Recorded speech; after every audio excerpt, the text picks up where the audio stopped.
di ba nangungutang kayo? Alam nung nangungutang na wala ka ring trabaho, di ba? Eh di minsan hindi ka nang pinapautang.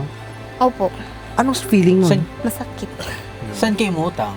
Diyan po sa tindahan po ng tita ko. Tas minsan po pag wala pong pera, umutang po ako dun sa barkada ko po. Dun sa tindahan ng kita mo, magkano utang mo? 500 plus po Ay, siguro. 500 plus. Bigyan mo ng plus. 500 plus, so bigyan natin siya ng 1,000. Grabe.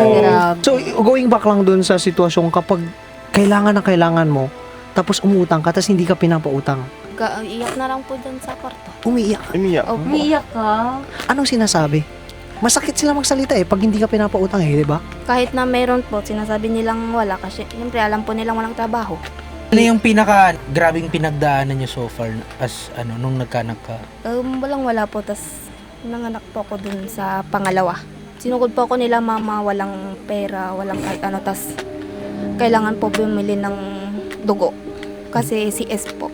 Anong nangyari nun? Nag-iusap na lang po si mama sa doktor na operahan po kasi sobrang sakit na. Kaya yun po, Ano pa ba ang pwede naming itulong sa iyo, madam?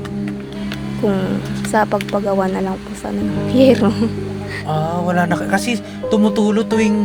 So kapag ulan, nababasa po kayo dito. Opo, kasi nung last na bagyo po, nilipad po itong hiyero namin.